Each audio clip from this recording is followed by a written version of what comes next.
Pakiusap, lumang cake lang ito na lampas na sa petsa, itatapon niyo rin naman sana. Nanginginig ang kanyang boses habang nagsasalita. Isang batang babae na hindi hihigit sa 5 taong gulang ang mahigpit na kumakapit sa kupas na damit ng kanyang ina na hihiyang nagtatago sa likuran nito. Tumawa ng malakas at mapang-asar ang tagapamahala ng panaderya. Ngunit ang lalaking nakaupo mag-isa sa kalapit na mesa ay hindi natawa. Nasaksihan niya ang lahat ng nangyari at ang susunod niyang gagawin ay magbabago ng kapalaran ng 2 estranghero magpakailanman.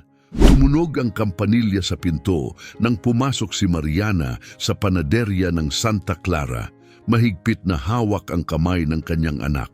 Hinawakan niya ito na parang ang pagkapit ay sapat na para protektahan ang bata mula sa lahat ng kalupitan sa mundo. Sa loob, bumalot sa kanyang pandama ang masarap na amoy ng bagong lutong tinapay. Amoy na dati nagbibigay saya, ngunit ngayoy paalala lang ng lahat ng kanilang nawala. Tumindig ng tuwid si Mariana, pilit na pinapalakas ang loob. 3 araw na silang walang nakakain, kundi mga tirang nakuha sa likod ng isang restaurant. "Inay, pwede po ba akong umupo?" Mahinang tanong ni Teresa ang kanyang anak. "Dumikit ka lang sa akin, mahal ko."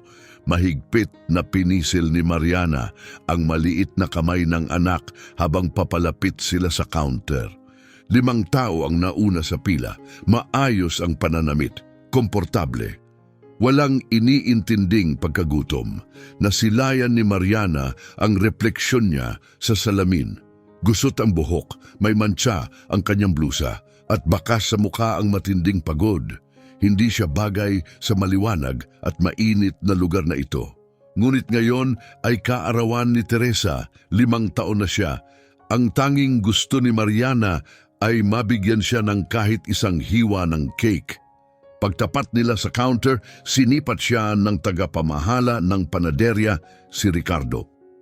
Isa siyang matangkad na lalaki, tinatayang nasa 40, may likod suklay na buhok at pilit ng ngiti na hindi abot sa mata. "Oo?" malamig niyang tanong. Huminga ng malalim si Mariana. "Magandang umaga, gusto ko sanang magtanong kung may cake po kayong expired o mapapaso na ngayon, yung itatapon niyo rin sana." Tumaas ang kilay ni Ricardo. "Ano raw? Kaarawan po ngayon ng anak ko." Marahang itinuro niya si Teresa na nakasilip na may kaba. 5 taon na siya. "Gusto ko lang po siyang bigyan ng kahit kaunting cake." Nababalot ng katahimikan ng lugar, tiningnan ni Ricardo ang bata saka muling tumingin kay Mariana. Ngumiti siya, ngunit hindi ito mainit. "Gusto mong libre?" "Hindi po sir, yung itatapon niyo lang sana. Alam ko pong maraming tinapay at cake ang hindi na ibebenta, kaunti lang po para sa kanya." Umiling si Ricardo saka tumawa ng malamig. Pagkatapos ay sumigaw na parang gusto niyang ipahiya si Mariana. "Hoy Cynthia, halika tingnan mo ito." Lumabas mula sa kusina si Cynthia, isang babaeng may kulay gintong buhok at naka-apron, pinupunasan ng kamay. "Bakit Ricardo?" "Gusto raw nitong babae ng libreng cake para sa birthday ng anak niya." Itinuro niya si Teresa na parang hindi makapaniwala. "Napaniwala ka ba doon?" Hindi nakapagsalita si Cynthia, napatingin lang kay Mariana na namula sa kahihiyan. Nagumpisang magtinginan ng ibang customer, may mga pabulong na nagsalita. "Sir, hindi ko po kayo hinihingian ng may halaga, yung itatapon niyo lang po." Nagyakap si Ricardo. "Akala mo ba negosyo to para lang mamigay sa mga taong dumadaan? Ganyan na ba ngayon? Ayaw magtrabaho, umaasa lang sa bigay ng iba?" "Hindi po ako nagsisinungaling. Birthday niya talaga ngayon." Lumapit si Ricardo sa counter. "Alam mo ba kung ilang tao ang pumapasok dito kada linggo na humihingi ng libreng pagkain? Lahat may kwento, lahat may drama." "Totoo po ang sinasabi ko." Luminga siya sa paligid at mas malakas ang boses nang magsalita ulit. Gusto mo lang gamitin ang awa ng tao. Ganyan na ngayon, ayaw magbanat ng buto pero gustong may makuha.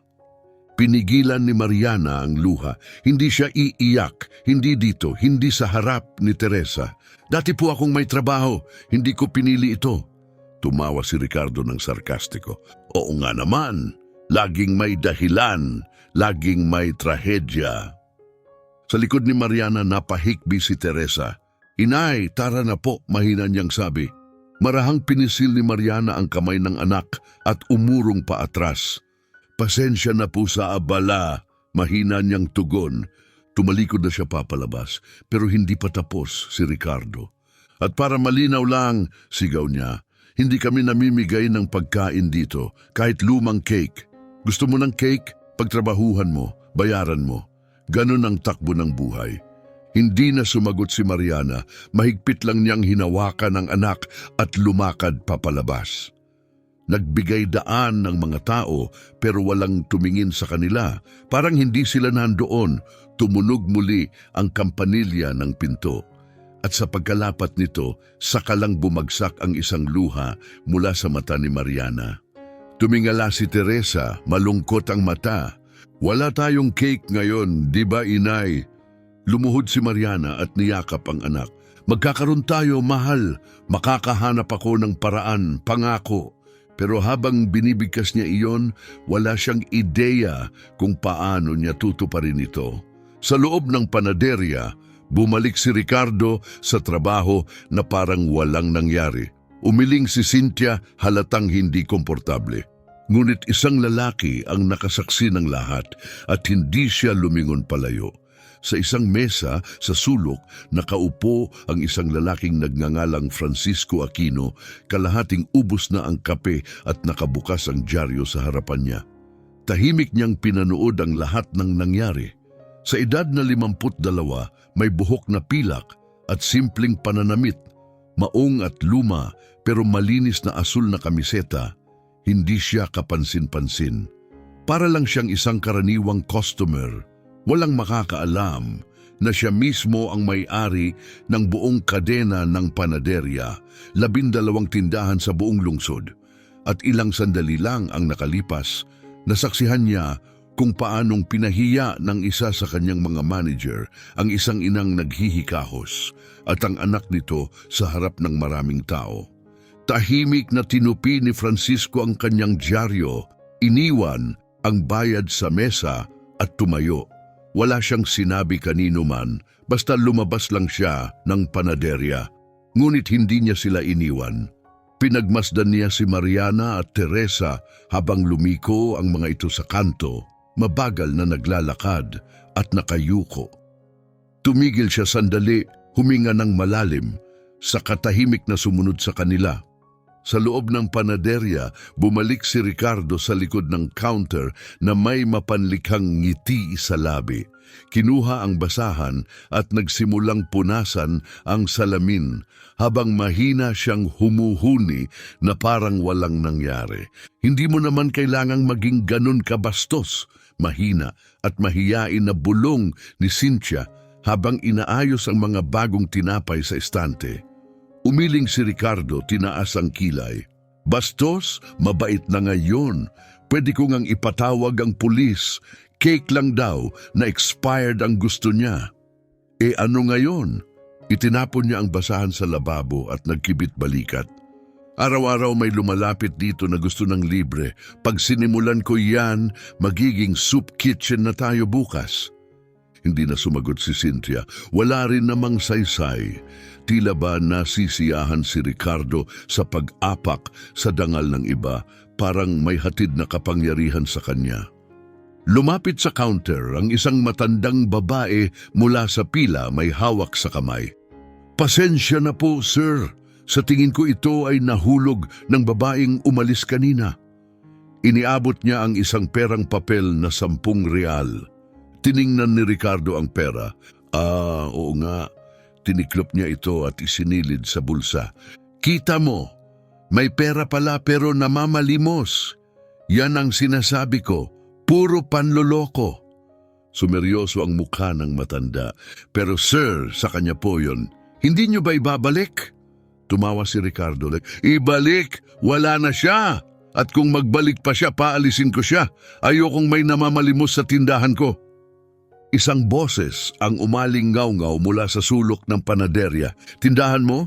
Nilingon ni Ricardo, halatang nabastusan. Ano raw? Ang lalaking nakaupo kanina sa sulok ay nakatayo na ngayon, dahan-dahang lumalapit sa counter. Sabi mo, tindahan mo ito, ikaw ba ang may-ari? Tumindig ng diretso si Ricardo, pilit nagpapakita ng kontrol. Ako ang manager dito, ako ang namamahala sa lahat. Tumango ang lalaki, tila nag-iisip. Ibig sabihin, yung ginawa mo kanina ay sumasalamin sa sarili mong pagpapahalaga. Nagyabang si Ricardo. Sa totoo lang, wala kang pakialam doon. Pero humarap ang lalaki sa mga customer na ngayon ay tahimik na nakikinig. Naniniwala ako na ang pagiging makatao ay responsibilidad ng bawat isa. Makatao? Tumawa si Ricardo. May dalang drama yung babae para lang makalibre. Kilala ko yung klase ng tao. Talaga ba? Tanong ng lalaki papalapit. Tinangka mo bang tanungin ang pangalan niya? Inalam mo ba kung paano siya nauwi sa ganong sitwasyon? Umiling si Ricardo. Hindi ko na kailangang tanungin. Kilala ko ang mga palaboy kapag nakita ko. Umalingaw-ngaw sa buong panaderya ang salitang iyon. Palaboy. Napalingo ng ilan, ang iba'y umiiling na lang sa hindi pagsang-ayon. Huminga ng malalim ang lalaki, ang boses ay kalmado pero matatag. Sigurado ka ba sa sinabi mo? Tingnan mo pare, hindi ko alam kung sino ka, pero ako ang nagpapatakbo ng lugar na to. Kung ayaw mo, nandyan ang pinto. Tahimik. Pagkatapos ay tumango ang lalaki. Sige, isang tanong na lang. Ano yon? Alam mo ba kung sino ang may-ari ng kadena ng panaderyang ito? Napakunot noo si Ricardo. Siyempre, si Francisco Aquino, pero hindi naman siya nagpapakita dito. Kami ang bahala. Ngumiti ang lalaki, isang tahimik at may alam ng ngiti. Ganun ba? Tumalikod siya at nagsimulang lumakad papalabas. Tumawa si Ricardo. Ayan na, isa na namang gustong magpakabayani. Pero bago siya nakalabas, lumingon ang lalaki. Isa pa, Ricardo. Ano na naman? Pagsisisihan mo ang ginawa mo sa babaeng yun ngayon. At sa ganong pananalita, lumabas siya sa kalye. Tumawa si Ricardo at lumingon kay Cynthia. Narinig mo yon, baliw? Puro ganyan sa syudad na to. Pero hindi tumawa si Cynthia. Mabigat ang kanyang dibdib at may bumubuong kaba sa kanyang tiyan. Sa labas, magkasabay na naglalakad sina Mariana at Teresa. Tahimik na umiiyak pa rin ang bata, nakasubsob ang mukha sa coat ng ina. Bakit po ang sama ng ugali ng lalaking yon, inay? Kagatlabi si Mariana, hindi alam kung ano ang isasagot. Minsan kasi nakakalimot ang mga tao kung paano maging mabait. Pero wala naman tayong ginawang masama. Alam ko anak, wala talaga. Tahimik silang naglakad ng ilang blok hanggang marating nila ang isang payapang parke. May puno at ilang bakanteng upuan. Umupo si Mariana, kinandong si Teresa at niyakap ito ng mahigpit. Makinig ka sa akin, anghel ko. Araw mo ngayon, kaarawan mo. At kahit walang cake, ipagdiriwang pa rin natin ito, magkasama. Suminghot si Teresa, pinunasan ng luha. Paano po? Dahan-dahang tumingin sa paligid si Mariana. Sinuri ni Mariana ang paligid ng parke.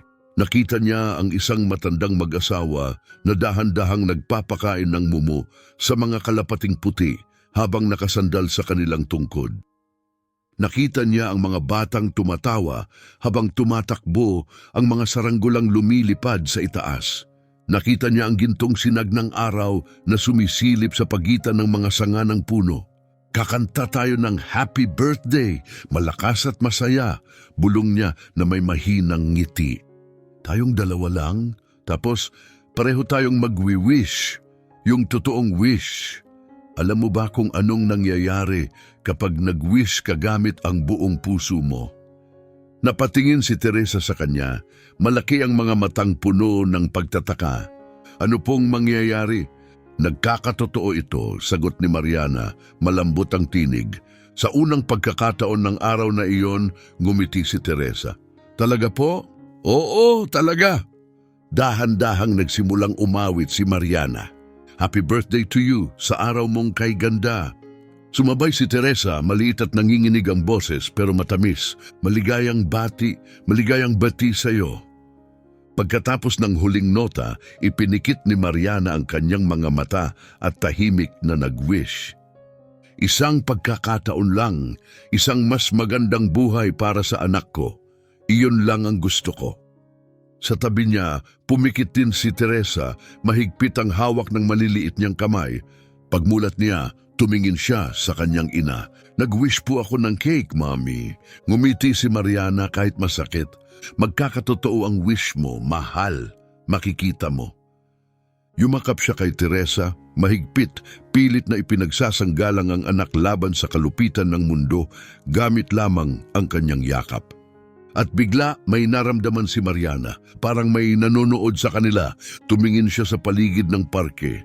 Sa kabila ng kalsada, sa tabi ng tindahan ng dyaryo, nakatayo ang lalaking may uban, siya rin ang lalaking nasa panaderya. Hindi ito gumagalaw. Pinagmamasdan lang sila. Nangilabot si Mariana. Isusumbong ba sila paaalisin sa parke? Pero hindi siya lumapit. Nanatili lang siyang nakatayo ng ilang segundo, tapos dahan-dahang umalis at lumiko sa kanto. Mas lalong hinigpitan ni Mariana ang yakap kay Teresa. Halika na, mahal ko. Saan po tayo pupunta, Mami? Saglit na tumigil si Mariana, nilulunok ang katotohanan. Uuwi na tayo. Pero pareho nilang alam, ang ibig sabihin ng bahay ay ang barong-barong na gawa sa karton sa ilalim ng tulay. Magkahawak kamay silang lumakad palabas ng parke, habang ang lalaki ay patuloy na sumusunod mula sa ligtas na distansya. Kailangan niyang maunawaan, kailangan niyang makita ang katotohanan nila, at higit sa lahat, kailangan niyang tumulong. Nanatiling nasa likuran si Francisco Aquino, sapat ang layo upang hindi mahalata. Sa kanyang karanasan, ang mga taong tinatamaan ng matinding hirap ay bihirang makapansin ng iba sa paligid nila. At si Mariana, halatang pasan ang bigat ng buong mundo. Dahan-dahan ang galaw niya, hawak pa rin ang kamay ng anak. Halatang pagod na si Teresa, halos kinakalahig na ang paa habang naglalakad. Paminsan-minsan, yumuyuko si Mariana upang bulungan ang anak. Tahimik na tumatango si Teresa at nagpapatuloy sila. Sinundan sila ni Francisco ng halos 20 minuto. Tumawid sila sa mga abalang kalsada papunta sa mas tahimik na mga lugar. Ang semento ay punit-punit na, ang mga gusali, luma at sira. May mga tambak ng basura sa mga kanto at ang amoy ng kapabayaan ay kumakalat sa hangin hanggang sa pumasok si Mariana at Teresa sa isang eskinita. Patungo sa isang cul-de-sac na winasak ng dating pagguho ng lupa. Sa likod ng sirang bakod, may isang bakanteng lote, may mga damong ligaw, basag na kahoy at tambak ng basura. Tumigil si Francisco sa kanto, tahimik, napatingin si Mariana sa paligid, maingat, tapos dahan-dahang hinila si Teresa papasok sa siwang ng pader. Nag-antay si Francisco, tahimik, lumapit siya ng kaunti.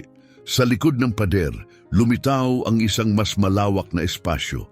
May mga guho ng lumang gusali, sirang pader, kalawanging bakal, basag na poste. Sa isang sulok, may isang pansamantalang silungan. Gawa ang dingding sa mga kartong pinagdikit-dikit. May asul na tolda na punit na nagsisilbing bubong. Sa loob, may ilang kandila, isang plastic bag at maliit na kahon ng mga damit. Dito sila nakatira. Nanikip ang dibdib ni Francisco. Maingat na pinaupo ni Mariana si Teresa sa manipis na banig. Inalis ng bata ang kanyang sirang sapatos at hinaplos ang mga masakit na paa. Gutom na ako, Mami. Binuksan ni Mariana ang plastik at inilabas ang tuyong piraso ng tinapay. Ito na lang ang meron tayo ngayon, mahal. Dahan-dahanin mo ang pagkain, ha? Maingat na tinanggap ni Teresa ang tinapay, unti-unting kinakain ang gilid nito. Umupo si Mariana sa tabi, yakap ang bata. Ang hirap ng araw na to, di ba? Hindi sumagot si Teresa, tahimik lang na umiyak. Pero magkasama pa rin tayo at habang may isa't isa tayo, kakayanin natin ito. Pangako po, hinalikan siya ni Mariana sa no. Pangako. Mula sa likod ng sirang pader, tahimik na nanonood si Francisco. Nakita niya si Mariana na bumunot ng isang lumang larawan mula sa plastik.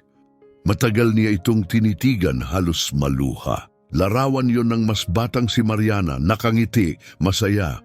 Katabi niya ang isang matandang babae, marahil ay ina niya. At sa kanyang mga bisig, isang sanggol, si Teresa. Ibinalik ni Mariana ang larawan, pinunasa ng luha at muling nagpakatatag. Matutulog tayo ng maaga ngayon, ha? Bukas, maghahanap ulit si Mami ng trabaho. Ulit, mahina't inosenteng tanong ni Teresa. Wala nang nasabi pa, tinapos niya ang kanyang tinapay at humiga sa banig, ginamit ang plastik bilang unan. Tinakpan siya ni Mariana ng manipis na tela at nagsimulang umawit. Isang mahinang lalabay, isang malungkot na himig, isang awit na kayang kantahin lamang ng isang inang wala nang ibang natira kundi pag-ibig. Habang unti-unting pumipikit ang mga mata ni Teresa, dinala siya ng antok sa mahimbing na tulog. Nanatili si Mariana sa tabi niya, hindi gumagalaw, nakatitig lang sa kawalan. At sa unang pagkakataon, simulan ng sinimulan ni Francisco ang pagsunod sa kanila, pinayagan na ni Mariana ang mga luha na malayang bumagsak. Tahimik siyang umiyak, hindi lang para sa hirap ng araw na yon, kundi para sa lahat ng kanilang nawala. Ang buhay na dati niyang tinamasa, ang dangal na unti-unting nawala, at ang nakakatakot na hindi tiyak na kinabukasan ng kanyang anak. Mula sa malayo, naramdaman ni Francisco ang sakit sa kanyang lalamunan. Marami na siyang nasaksihan sa kanyang buhay. Naitayo niya ang isang imperyo mula sa wala. Nakaligtas siya sa mga krisis, panlilinlang at halos pagkalugi. Pero wala pang pagkakataong umantig sa kanya ng ganito katindi. Isang ina at anak, mag-isa sa mundo, natutulog sa karton. Tumalikod siya at bumalik sa lansangan. Kailangan niya ng oras, oras para mag-isip, oras para kumilos. Ngunit anuman ang gawin niya, kailangan itong gawin sa tamang paraan. Kinabukasan ng umaga, bumalik si Francisco sa bakanteng lote. Ngayon, may dala na siyang pagkain, isang tahimik na kilos. May bit-bit siyang bag na may kape, prutas at pagkain para sa tanghalian. Lumapit siya ng dahan-dahan, naabutan niyang gising na si Mariana, banayad na pinupunasan ang mukha ni Teresa gamit ang tubig mula sa lumang garapon. Handa ka na ba sa bagong araw, mahal ko? Mahina niyang tanong.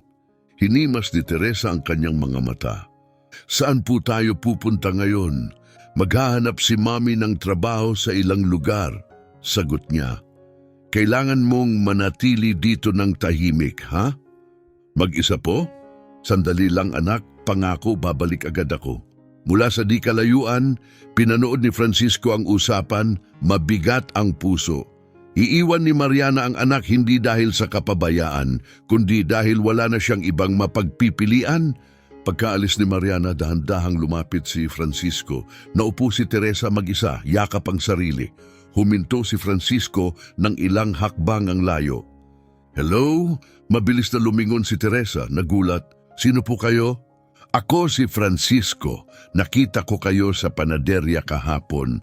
Mali ang ginawa sa inyo ng lalaking iyon.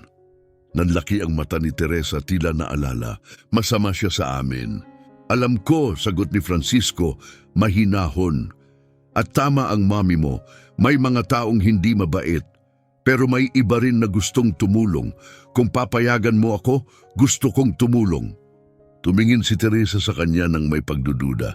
Sabi ni Mami, bawal makipag-usap sa estranghero. Ngumiti si Francisco. Tama siya, matalino ang mami mo. Pero tingnan mo, may dala akong pagkain.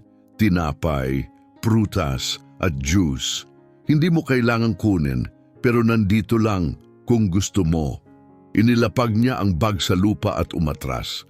Tiningnan siya ni Teresa sa kaang bag at muli siyang sinulyapan. Maya-maya, lumapit siya at sumilip sa loob. May malalambot na pandesal, saging, isang juice box at piraso ng keso. Nagliwanag ang mukha ni Teresa. Tinapay? Oo, sagot ni Francisco. Akala ko magugustuhan mo. Puno ng luha ang mata ni Teresa mo. Para sa akin ito. Para sa inyo ng mami mo. Hawak niya ang tinapay na parang kayamanang mahalaga. Salamat po. Nangilid ang luha sa mata ni Francisco. Hindi mo kailangang magpasalamat. Pero kapag bumalik ang mami mo, sabihin mo lang na may lalaking may pulang buhok na nagbigay nito. Ayokong matakot siya. Tumango si Teresa nakangiti. Opo. Tumalikod na si Francisco pero lumingon pa sandali. Teresa? Opo. Babangon din ang lahat. Pangako. Umalis siya. Naupo si Teresa, mahigpit ang hawak sa tinapay. Hindi niya lubos na naintindihan ng lahat, pero isang bagay ang malinaw. Sa unang pagkakataon sa mahabang panahon, hindi na siya gutom. At kapag bumalik si Mami, may maipapakitang sorpresa. 3 oras ang lumipas, dumating si Mariana, pagod at malungkot. Wala pa rin siyang nakuhang trabaho. Lahat ng pintuan ay nakasarado. Ma'am! Ma'am! Sigaw ni Teresa puno ng tuwa. Bakit anak? May lalaking nagdala ng pagkain. Tingnan mo. Napatigil si Mariana sa pagkakita sa bag. Anong lalaki? May pulang buhok. Sabi niya, nakita niya tayo sa panaderya kahapon. Mabilis ang tibok ng puso ni Mariana. Lumuhod siya at hinawakan sa balikat ang anak.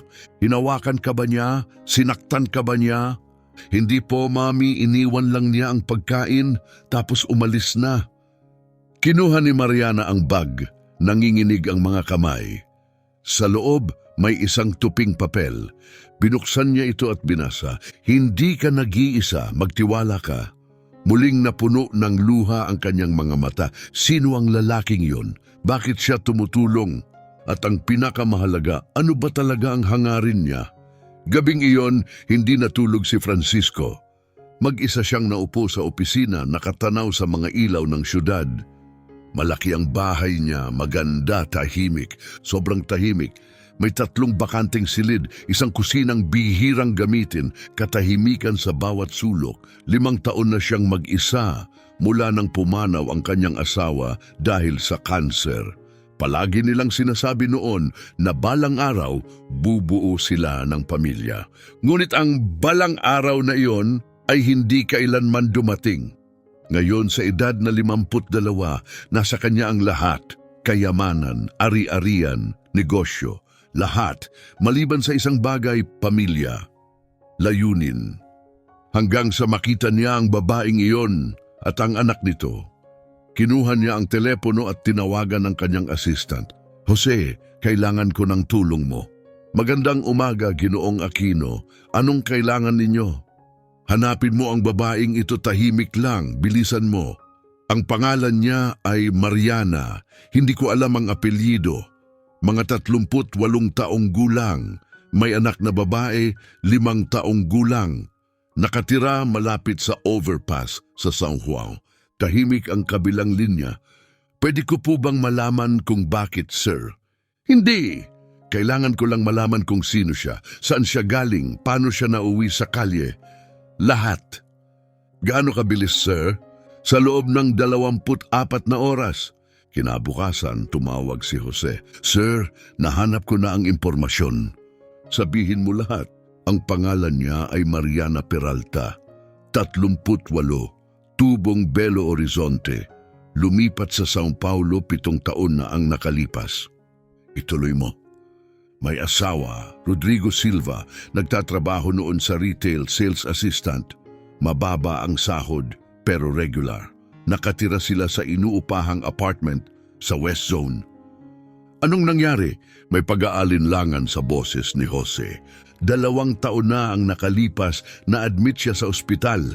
Matinding pinsala, trauma sa ulo, pasa sa katawan, nagsampa siya ng kaso sa asawa dahil sa pananakit, pero binawi rin ang reklamo. Pumikit si Francisco, mahigpit ang panga. Sinaktan siya?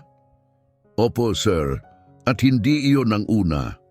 Base sa records, pabalik-balik siya sa ospital. Pero hindi niya tinutuloy ang kaso. Lagi siyang umaatras. Bakit? Ayon sa kapitbahay, tinakot daw ng asawa na papatayin ang anak kapag lumayas siya. Bumaba ang tono ni Francisco. Ituloy mo. 1 taon at kalahati na ang nakalipas, bigla siyang nawala. Tumakas sa gabi, dinala si Teresa at naglaho.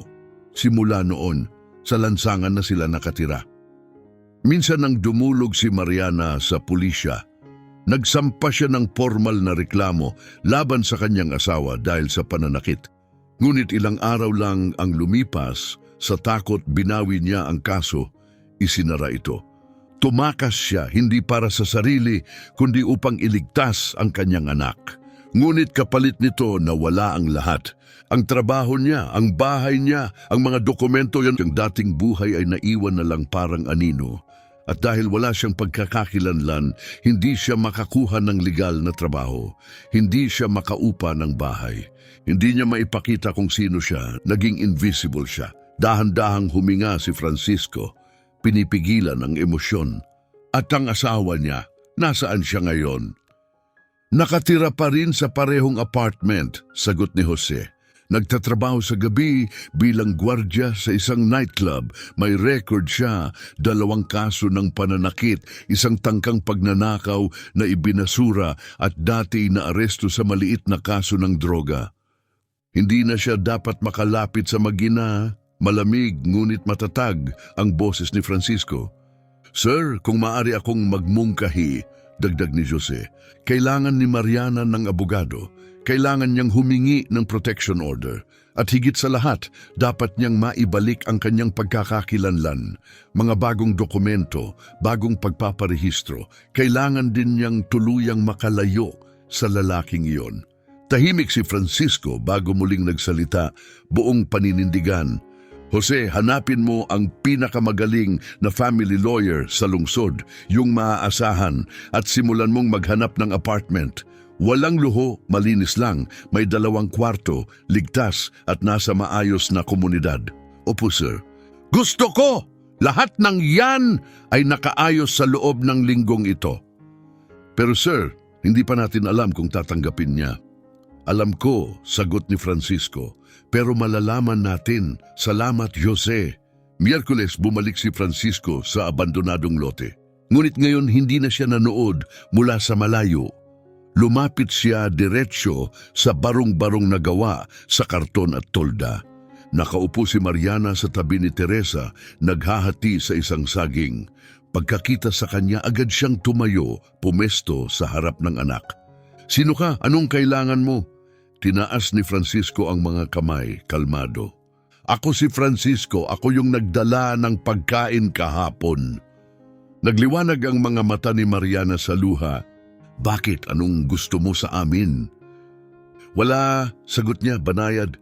Gusto ko lang tumulong. Walang tumutulong ng walang kapalit. Nauunawaan ko. Wala kang dahilan para pagkatiwalaan ako. Pero nakita ko kung paano kayo tinrato sa panaderya. Hindi ko yun malimutan. Nagyakap si Mariana. So ngayon, gusto mong kunan kami ng litrato, i-post online para magmukha kang bayani? Hindi, sagot ni Francisco dahan-dahang lumapit. Gusto kong ibigay sa inyo ang isang totoong bagay, isang pagkakataon, pero kailangan ko ng kaunting tiwala. Bakit kita dapat pagkatiwalaan? Tumingin si Francisco kay Teresa na nakasilip mula sa likod ng ina. Dahil hindi na lang ito tungkol sa iyo, karapat-dapat sa ibang buhay ang anak mo. Naluha si Mariana.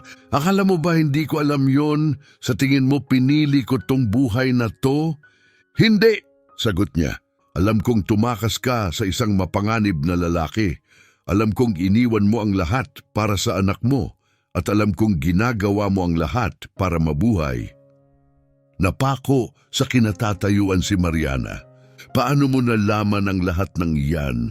Pinag-alaman ko ang kwento mo. Kailangan kong maintindihan kung sino ka. Wala kang karapatang gawin yon. Alam ko at humihingi ako ng tawad. Pero pagkatapos kong malaman, hindi ko na kayang balewalain. Umurong si Mariana, nanginginig. So anong gusto mo? Maghulog ng kaunting pera? Magdala ng pagkain para gumaan ang pakiramdam mo? Huminga ng malalim si Francisco. Hindi, gusto kong mag-alok ng mas malaki, isang tunay na bagong simula. Nanginginig ang boses ni Mariana. At paano mo akalaing mangyayari yon? Naayos ko na ang pansamantalang tirahan. May legal na tulong na darating para maprotektahan ka laban sa dating asawa mo. Makakakuha ka ng bagong dokumento. At kapag handa ka na, tutulungan ka naming mag-training at kalaunan makahanap ng trabaho. Yumuko si Mariana. Walang gumagawa niyan, hindi para sa gaya ko. Ako ginagawa ko, sagot ni Francisco, mahina. Bakit? Tumingin si Francisco kay Teresa tapos kay Mariana. Dahil sinuwerte ako sa buhay.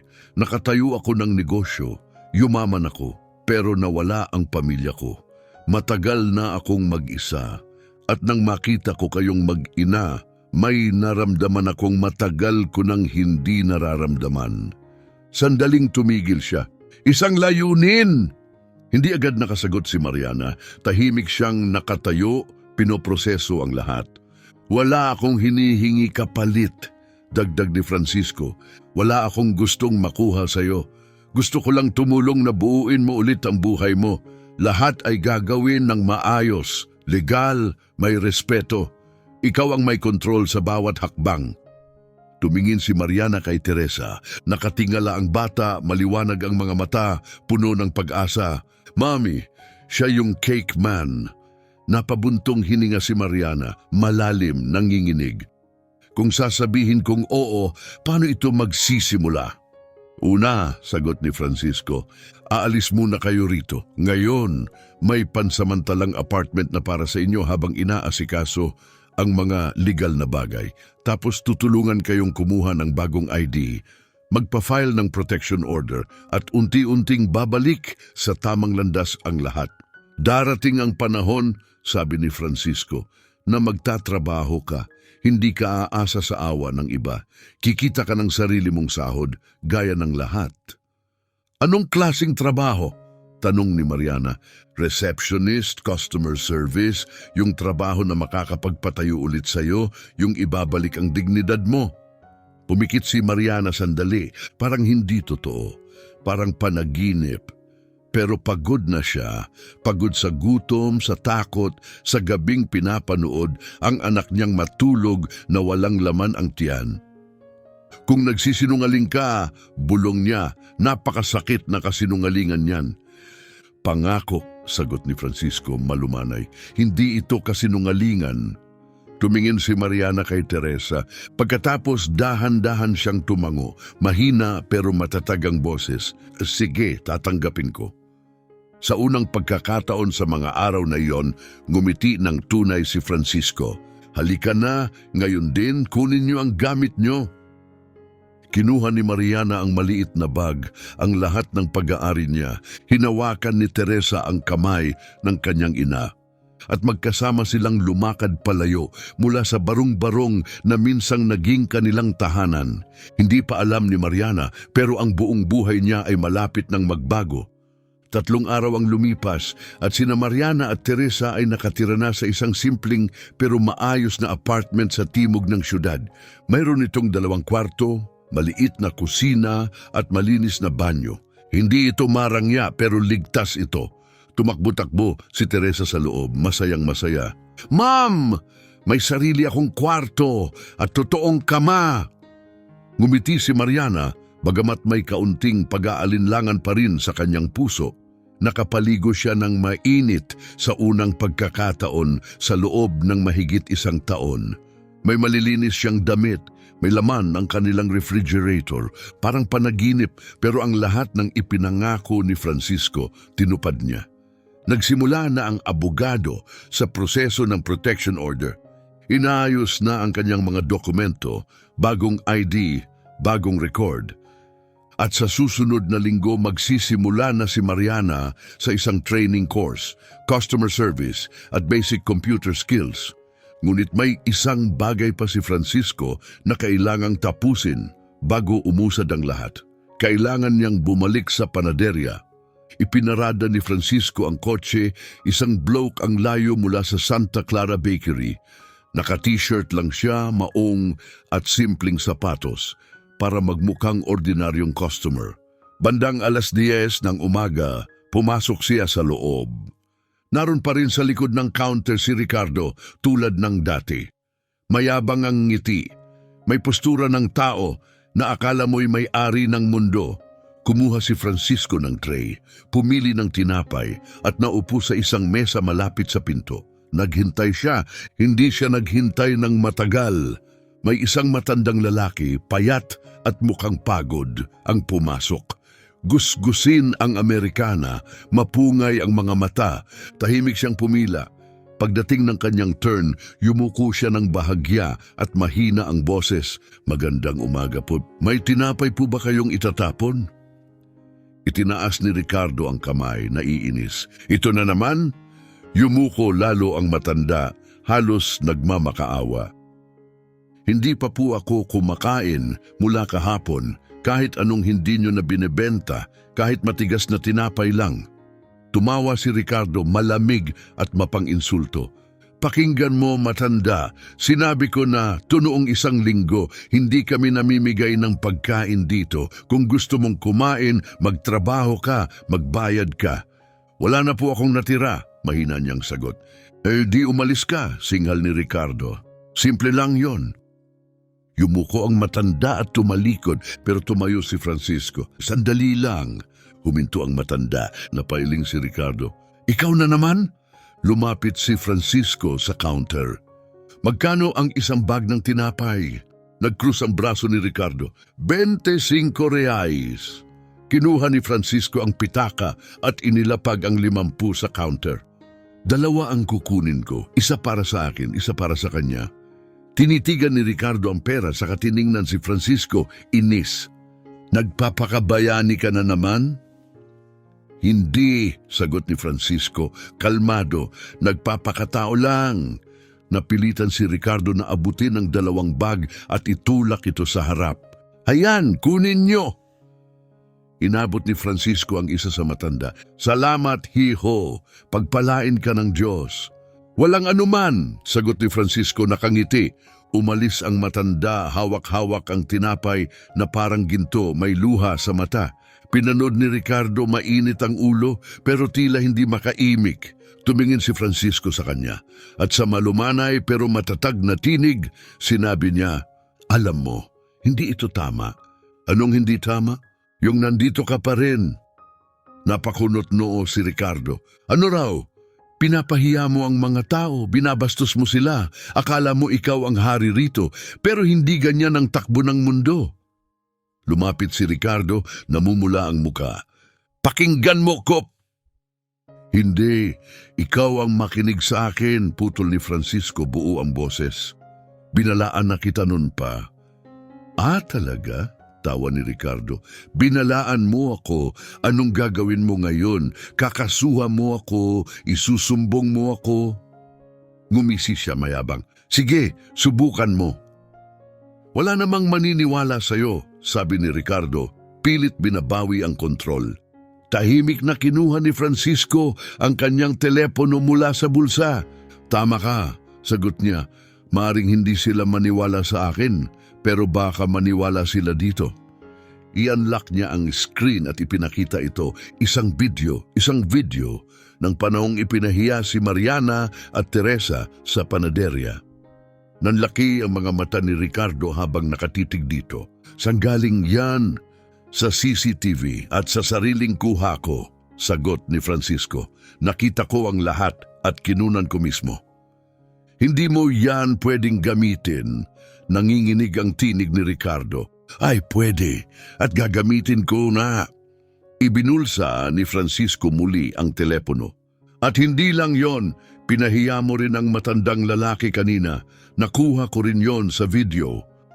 Napalinga si Ricardo, napansin niyang nakatingin na ang ibang mga customer, nakikinig, nagbubulungan. Anong gusto mo? Tanong niya kabado. Gusto kong mag-sorry ka. Ano raw? Narinig mo ako, humingi ka ng tawad sa akin, sa mga customer at lalo na sa babaeng ipinahiya mo. Napatawa ng pilit si Ricardo, sinusubukang maging matatag. Nasisiraan ka na yata. Hindi, sagot ni Francisco. Binibigyan lang kita ng huling pagkakataon para itama ang mali. At kung tumanggi ako, tiningnan siya ni Francisco ng diretso sa mata, walang pag-aalinlangan.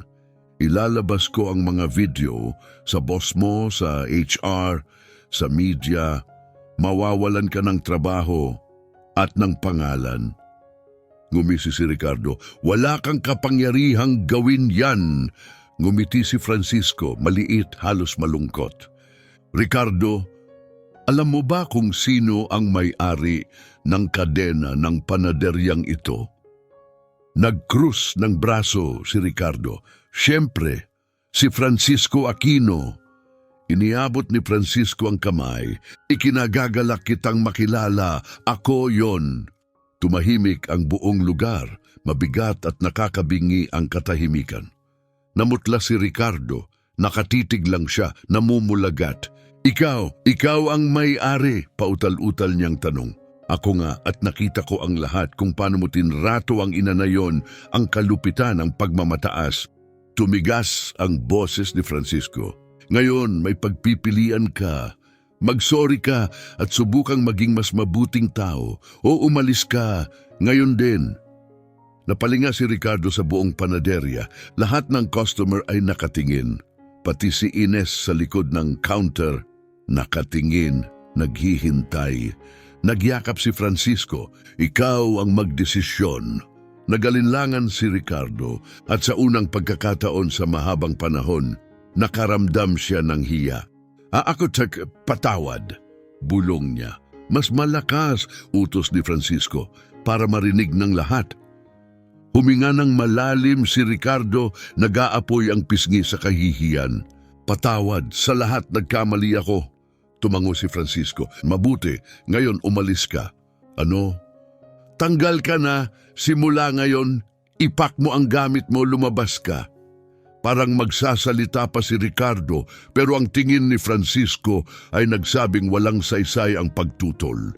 Hindi na siya nagsalita pa, kinuha ang kanyang gamit at lumakad palabas habang tahimik siyang tinititigan ng lahat sa loob. Isinara ang pinto sa likuran niya. Humarap si Francisco kay Ines. Ikaw si Ines, tama ba? Opo, sir. Ikaw na ang bagong manager. Simula ngayon at gusto ko ng bagong patakaran tuwing gabi bago magsara lahat ng pagkaing malapit ng mapanis ibigay sa shelters. Sa mga pamilyang nangangailangan, huwag niyo na ulit itapon. Nagliwanag ang mukha ni Ines. Ang ngiti niya ay taos puso. Opo sir, asahan niyo po. Tumingin si Francisco sa mga natitirang customer. Patawad po sa abala, salamat sa inyong pasensya. Pagkatapos ay lumakad palabas ng panaderya. Sa labas, malalim ang hiningang pinakawalan niya. Nagtagumpay ang katarungan, ngunit may isa pang bagay na dapat gawin. Kailangan niyang puntahan sina Mariana at Teresa, ngayong hindi na bilang estranghero, kundi bilang siya mismo. Dumiretso si Francisco sa gusaling tinutuluyan ni na Mariana at Teresa. Mabilis ang tibok ng puso niya. Sa mga nakalipas na taon, nag-donate siya sa mga charity, tumulong sa mga proyekto, nagbigay ng walang pangalan. Pero wala pa sa mga iyon ang naging ganito, personal, totoo. At sa unang pagkakataon, sa mahabang panahon, naramdaman niyang kasama siya sa isang bagay na tunay na may kabuluhan. Tumigil siya sa harap ng gusali, saka umakyat ng hagdan. Ikatlong palapag, apartment 302, kumatok siya. Bumukas ang pinto ng dahan-dahan. Si Teresa ang nasa pintuan, nakangiting parang araw. Nagliwanag ang buong pasilyo. Mr. Francisco, hi Teresa, bati niya magiliw. Nandyan ba ang mami mo? Opo! Sigaw niya sabay takbo papasok. Ma'am, si Mr. Francisco po! Lumabas si Mariana mula sa sala. Nakatayo si Mariana sa pintuan, suot ang simpleng malilinis na damit. Nakatali ang kanyang buhok sa isang maayos na bun. Bagaman bakas pa rin ang pagod sa kanyang mga mata, ngunit ngayon may bago ng kislap doon, pag-asa. Francisco, ipasok ka, mahinang sabi niya. Pumasok si Francisco. Ang apartment ay payak ngunit maayos. May ilang sariwang bulaklak sa isang ginamit na garapon sa mesa. Nakadikit sa refrigerator, ang mga makukulay na guhit ni Teresa ipinagmamalaki. Amoy ng kakabrew na kape ang bumabalot sa hangin. Pasensya na, medyo magulo pa, nahihiyang sabi ni Mariana. Nagsasanay pa kami dito. Hindi mo kailangang humingi ng tawad, sagot ni Francisco. Mainit ang tinig. Perpekto ang lugar na ito. Ngumiti si Mariana, mahina ngunit matatag. Gusto mo ng kape? Gustong gusto ko. Umupo sila sa maliit na mesa sa kusina habang si Teresa ay masayang naglalaro sa malapit, nilalaro ang ilang laruan na ibinigay ni Francisco ilang araw bago. Inabot ni Mariana ang kape at naupo sa tabi niya. Hanggang ngayon, parang hindi pa rin totoo ang lahat ng ito, bulong niya. Kanina umaga, nagising ako na parang inaasahan kong nasa ilalim pa rin kami ng tulay.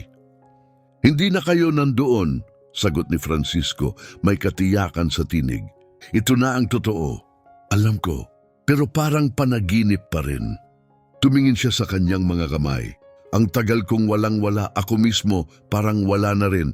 Nakalimutan ko na kung anong pakiramdam ng pagiging tao.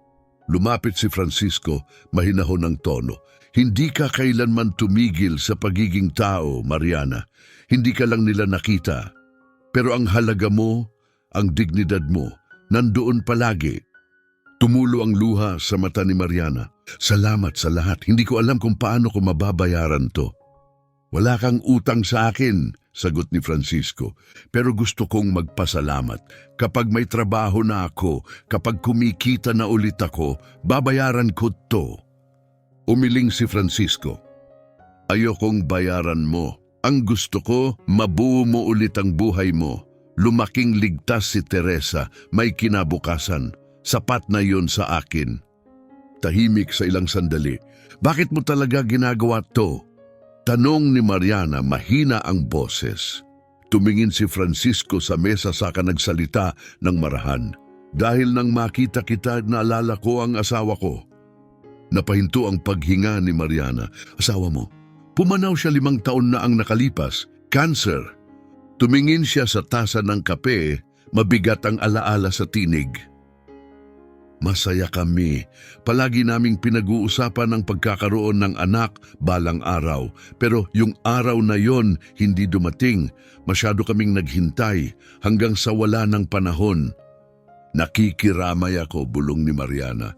Salamat! Ngumiti si Francisco, malungkot at maliit ng ngiti. Pagkatapos niyang mawala, nilibing ko ang sarili ko sa trabaho. Naitayo ko ang isang malaking negosyo. Kumikita ako ng sobra-sobra. Pero hindi niya napuno ang kakulangan. Pakiramdam ko'y nawawala ako. Tumingin siya sa mga mata ni Mariana. Tapos nakita ko kayo, isang ina, ginagawa ang lahat para sa anak niya. Naalala ko kung anong nawala sa akin, kung ano talaga ang mahalaga. Tumigil siya sandali at naisip ko, kung hindi ako mabiyayaan ng sarili kong pamilya, baka makatulong ako sa isang pamilyang nangangailangan. Dahan-dahang inabot ni Mariana ang kamay niya at ipinatong sa kamay ni Francisco. Iniligtas mo kami. Hindi. Sagot ni Francisco, banayad. Iniligtas niyo ang sarili niyo. Ako'y humawak lang ng kamay. Tahimik silang umupo. Pagkatapos huminga ng malalim si Francisco. May sasabihin ako sa iyo, Mariana. Ano yon? Tungkol sa panaderya. Tungkol sa lalaking nang insulto sa iyo. Yumuko si Mariana. Sinusubukan ko na lang. Huwag isipin ang araw na yon. Nauunawaan ko, pero may dapat kang malaman. Bakit pa? Dahil binalikan ko ang lugar na yon at tinanggal ko siya. Napatingin si Mariana, gulat na gulat. Tinanggal mo siya? Oh, dahil ako ang may-ari ng Panaderia Mariana, yung lugar kung saan kanya sinaktan, akin yon. Nabigla si Mariana. Tumigil ang oras. Pumikit siya, hindi makapaniwala. Ikaw ang may-ari, naroon ka nung araw na yon, nakita mo ang lahat? Nakita ko. Narinig ko ang bawat salita. Puno ng luha ang kanyang mga mata habang dahan-dahan siyang tumayo at lumapit sa bintana. Pinanood mong mangyari yon at hindi mo kami pinigilan. Oo, sagot ni Francisco. Doon ko nalaman kung nasaan kayo. Kaya ko kayo sinundan. Humarap si Mariana nanginginig, kaya ka tumulong dahil sa konsensya? Hindi, sagot ni Francisco, tumayo. Tumulong ako dahil iyon ang tama, hindi dahil naawa ako, kundi dahil karapat-dapat kayo sa higit pa. Namamaos ang tinig ni Mariana. Tinawag niya akong basura sa harap ng lahat, sa harap ng anak ko. Alam ko, tinitigan niya si Francisco sa gitna ng luha. At ikaw pala ang may-ari sa buong oras na yon. Oo, at may pananagutan ako dahil yung tao na yon ay nagtatrabaho sa ilalim ng pangalan ko. Nangyari ang kalupitang yon sa ilalim ng panonood ko. At tinrato kanya ng ganun sa lugar na akin pala. Sabi ni Francisco, puno ng pagsisisi ang boses. Nanginginig ang boses ni Mariana. Tinakpan niya ang mukha at sa wakas, pinayagan ang sarili na umiyak, malalim, hindi mapigil na pagluha. Dahan-dahang lumapit si Francisco at mahinang iniabot ang sarili. Mariana, patawad. Patawad sa sinabi niya. Patawad na hindi ko ito pinigilan noon, pero ipinapangako ko sa iyo, hindi na siya makakapanakit ng sinuman ulit. Tanggal na siya sa harap ng lahat, walang pangalawang pagkakataon. At higit pa roon, may bago na kaming patakaran. Lahat ng pagkaing matitira sa pagtatapos ng araw, idinodonate na ngayon, araw-araw. Tumingin si Mariana sa kanya, namumugto ang mga mata. Dahil sa akin? Umiling si Francisco marahan. Dahil sa lahat ng gaya mo, para sa lahat ng Mariana sa mundo na tinitingnan na parang wala silang halaga. Walang salitang sinabi pa si Mariana. Lumapit siya at niyakap si Francisco ng mahigpit. Umiyak siya sa balikat nito, pero hindi na dahil sa lungkot. Ito'y mga luha ng kagaanan, ng kaluwagan sa dibdib. Salamat, bulong niya. Salamat sa tunay na pagkakita sa akin. Niyakap siya ni Francisco ng buong puso. Hindi ka kailanman naging invisible. Kailangan mo lang ng isang taong handang tumingin. Sa sandaling iyon, lumapit si Teresa, may hawak na papel sa kamay. Mami, bakit ka umiiyak? Ngumiti si Mariana, pinunasan ng kanyang pisngi. Masayang luha ito, anak. Masayang luha. Oh, mahal, luha ng pagiging okay na. Ngumiti si Teresa at tumakbo palapit. Tingnan mo to, mami. Ipinakita niya ang kanyang iginuhit, isang simpleng larawan pero puno ng damdamin. 3 tao, magkahawak kamay. Isang babae, isang batang babae at isang lalaking may pulang buhok. Sa ibaba may sulat sa hindi pantay na sulat kamay, ang bago kong pamilya. May gumalaw sa kaibuturan ng puso ni Francisco. Masakit pero sa pinakamagandang paraan. Tiningnan ni Mariana ang guhit tapos tumingin kay Francisco. Mahal ka niya. Ngumiti si Francisco, bahagyang namumugto rin ang mga mata. Mahal ko rin siya. At mahinang idinugtong, at mahal ko kayong dalawa. Hinawakan siya ni Mariana sa kamay. Bahagi ka na ng pamilya namin ngayon kung gusto mo. Tumingin si Francisco sa magina at sa sandaling iyon, sa unang pagkakataon sa loob ng 5 taon, hindi na niya naramdaman ang pagiging mag-isa. Gusto ko yan, sagot niya. Gusto kong maging bahagi ng pamilya niyo. Makalipas ang ilang linggo, nakaupo si Mariana sa harap ng salamin, inaayos ang kwelyo ng kanyang navy blue blazer. 1 linggo sa trabaho bilang receptionist sa head office ng bakery chain. Matagumpay niyang natapos ang training course, mataas ang marka. Natuto siyang gumamit ng computer, sumagot sa telepono, gumawa ng schedule at makipag-ugnayan ng profesional. Ngayon, meron na siya ng matagal na niyang pinapangarap, isang tunay na trabaho. Isang legal na kontrata, isang regular na kita, at isang kinabukasan. Pumasok si Teresa, naka-uniforme sa paaralan, kumikislap ang mga mata. "Ma'am, ang ganda-ganda mo!" Ngumiti si Mariana, puno ng pagmamalaki. "Salamat, mahal, at ikaw din, napakaganda mo." Excited na ako sa school ngayon. Yumakap si Mariana sa kanya ng mahigpit. "Excited din ako. Ito na ang simula ng bagong buhay natin." "Totoong simula?" tanong ni Teresa. "Oh, totoo." Sa trabaho, sinalubong si Mariana ng init at respeto. Maliit lang ang team, pero magiliw ang lahat. Mabilis siyang natuto. Sumasagot sa tawag, nag-aayos ng schedule, tinatanggap ang mga bisita.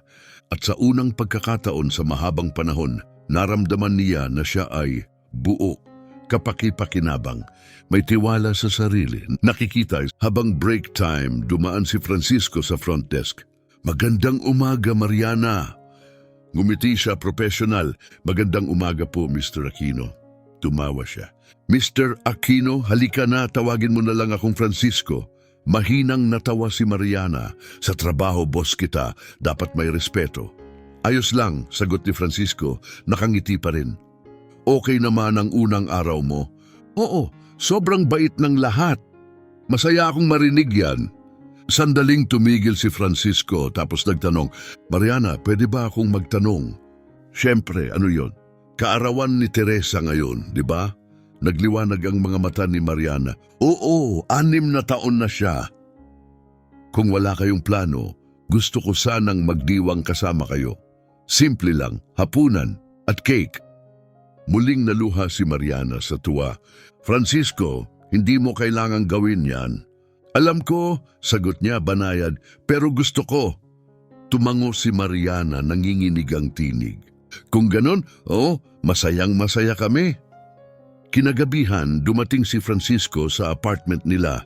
May dalang malaking kahon. Binuksan ni Teresa ang pinto at tumili sa tuwa. "Mr. Francisco, dumating ka." "Siyempre, birthday mo, di ba?" Maingat niyang inilagay ang kahon sa mesa. Sa loob, isang 3 palapag na cake, pinalamutian ng kremang pabulaklak, makukulay na kandila, at disenyo parang sa mga panaginip. Napanganga si Teresa, nanlaki ang mga mata.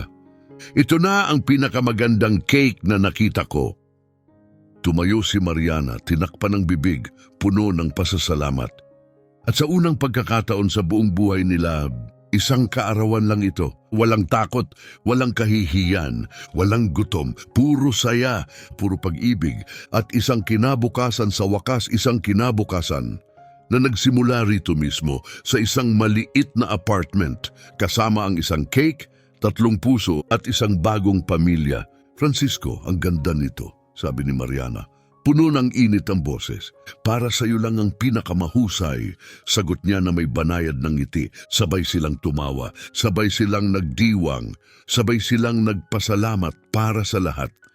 Para sa pangalawang pagkakataon na ibinigay niya, para sa bagong simula, para sa buhay na hindi nila kailanman inakala. Tahimik na pinagmasdan sila ni Francisco, may ngiti ng tahimik na kagalakan. "Ang totoo, binuksan ko lang ang pinto," sabi niya. "Ikaw ang piniling lumakad papasok." Tumingin si Mariana sa kanya, puno ng kahulugan ang mga mata. "Masaya ka ba?" Tumalikod si Francisco kay Teresa na nakaupo malapit, yakap ang teddy bear habang ngumingiti. "Mas masaya ako ngayon kaysa sa mga nakaraang taon," sagot niya. "Alam mong mahal ka namin, di ba?" Mahinang tanong ni Mariana. Nanikip ang dibdib ni Francisco sa tuwang hindi maipaliwanag. "Alam ko," bulong niya, "at mahal ko rin kayong dalawa ng walang kapantay." Hinawakan ni Mariana ang kanyang kamay. "Hindi ka lang tumulong sa amin, parte ka na ng pamilya namin." Marahang pinisil ni Francisco ang kanyang kamay. "At kayo naman ang sa akin." Tumakbo si Teresa, papalapit, tuwang-tuwa. "Pwede na ba tayong kumain ng cake?" "Siyempre naman," Natatawang sagot ni Francisco.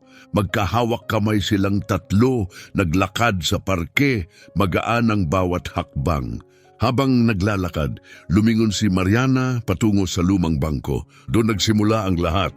Ang lugar kung saan kinantahan niya ang anak sa kaarawan nito na walang laman ng kamay, walang pagkain, walang pag-asa. Tanging pangako lang at isang tahimik na hiling, isang mas magandang buhay para sa anak ko. At natupad ang hiling na iyon, hindi dahil sa himala kundi dahil sa kabutihan, sa malasakit, sa isang taong tumingin lampas sa anyo, at sa isang inang hindi kailanman sumuko. Sa Santa Clara Bakery, nagbago na ang tanawin. May pila pa rin sa labas araw-araw, ngunit hindi lang mga bumibili, ito ay pila ng mga taong tinatrato ng may dignidad. Si Ines, na ngayoy manager, ay nakabuo ng isang bagay na may saysay, mga mahabang mesa, sariwang tinapay at keso, mga upuan para sa matatanda, mga ngiti para sa lahat. Ang bawat pagkaing hindi na ibenta noong nakaraan ay maingat na ipinapamigay sa nangangailangan, walang hiya, walang tingin. Tanging kabutihan lamang. Isang linggo ng umaga pumasok si Mariana sa panaderya, hawak ang kamay ni Teresa. Nakita sila ni Ines at ngumiti ng malaki. Mariana, anong sorpresa? Hi Ines, pumunta ako para magpasalamat. Magpasalamat para saan? Sa pagpapatuloy nito, sa pagtulong sa mga tao na may dangal. Niyakap siya ni Ines ng mahigpit. Huwag mong kalimutan, ikaw ang dahilan kung bakit ito nagsimula. Tumingin si Mariana sa paligid. Nakita niya ang mga taong pinaglilingkuran. Nakita niya ang tawanan. Nakita niya ang isang uri ng kapayapaan. At sa sandaling iyon, nauunawaan niya ang isang bagay. Hindi pa tapos ang kanyang kwento, kundi dito pa lang ito nagsisimula. Sa gabing iyon, magkakasama sila sa hapagkainan. Sina Francisco, Mariana at Teresa. May tawanan, may mga kwento, may mga plano para sa hinaharap. Tumingala si Teresa sa kanila at nagtanong, ngumingiti, alam niyo ba kung ano ang paborito kong lugar sa buong mundo? Ano yun, mahal? Tanong ni Mariana. Dito, kasama kayo. Nagkatinginan sina Francisco at Mariana. Tahimik, alam ang ibig sabihin. Sa isang simpleng pangungusap, natagpuan nila ang katotohanan. Ang pamilya hindi lang tungkol sa dugo. Ito'y tungkol sa kung sino ang nananatili, sa kung sino ang dumarating, sa kung sino ang nakakakita sa iyo kahit itinatago ka ng mundo. At habang patuloy silang kumakain, nagbabahagi ng tawanan at pagmamahalan. Isang bagay ang tiyak, natagpuan nila ang isa't isa. At hindi na sila muling magiging mag-isa. Kung ang kwentong ito ay nakaantig sa puso mo, ipasa mo rin ang kabutihan. Mag-iwan ng like, ibahagi at ipaalam sa iba. Walang sino man ang dapat makaramdam na invisible. Ikaw ba may kwento ring ganito? Ibahagi ito sa comments sa ibaba. Dahil minsan, kaunting malasakit lang ang kailangan upang baguhin ang isang buhay. Gaya ng nangyari kina Mariana, Teresa at Francisco